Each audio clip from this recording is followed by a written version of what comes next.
మామూలుగా ప్రతి ప్రభుత్వానికి కూడా ఒక సంవత్సరం పరిపాలన చేస్తే ప్రభుత్వ వ్యతిరేక ఓటు అనేది అంతో ఇంతో ఉంటుంది. అది మామూలుగా సంవత్సరం పరిపాలన చేసిన పార్టీకి ఈ లెవెల్లో మామూలుగా ఎక్కడైనా ఉంటే, చంద్రబాబు నాయుడు గారి పరిపాలన చేస్తామని తెలుగుదేశం పార్టీకి మాత్రం ఈ సంవత్సర కాలంలోనే ఇక్కడ ఉంది.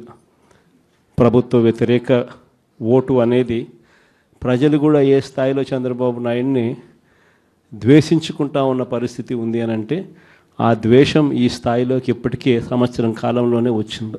గ్రామాల్లో మొట్టమొదట కనపడేది ఏమిటి? ఈ స్థాయి నుంచి పిల్లలు మొదలు పెడతారు.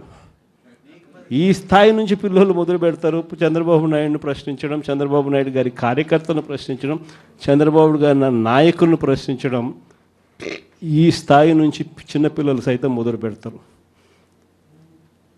నా 15,000 సంగతి ఏమిటి అని ఈ స్థాయి నుంచి పిల్లలు మొదలు పెడతారు.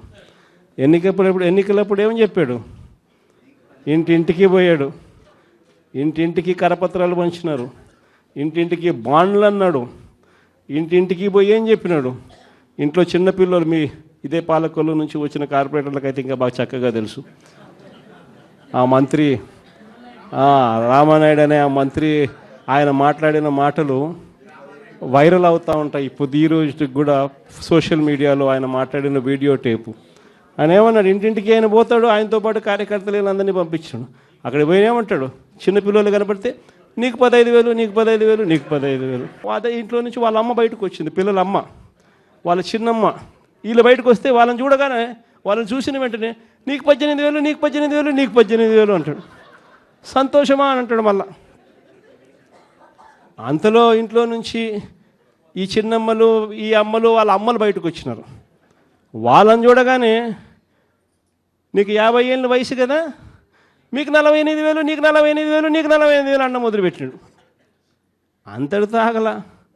ఇంట్లో నుంచి 20 ఏళ్ళ పిల్లోడు వస్తే ఇట్లా చూసి నీకు 36,000, నీకు 36,000, నీకు 36,000 సంతోషమా అన్నాడు. అంతటితో ఆగల. ఆ ఇంట్లో నుంచి ఒక రైతు బయటకు వచ్చినట్టు కండువా కప్పుకొని, రైతు అని చెప్పి ఎప్పుడైతే చూశాడో నీకు 26,000, నీకు 26,000, నీకు 26,000 అన్న మొదలుపెట్టాడు. ఇలా మనం చెప్పిన దానికన్నా కూడా 3 4 ఎక్కువగా ఇస్తాము అని చెప్పి ప్రతి ఇంటికి కూడా వీళ్ళు చెప్పిన మాటలు వీళ్ళను వెంటాడుతూనే ఉంటాయి. ఏ ఒక్కరింటికి వీళ్ళు వెళ్ళలేని పరిస్థితి రాష్ట్రంలో ఈరోజు నెలకొని ఉంది.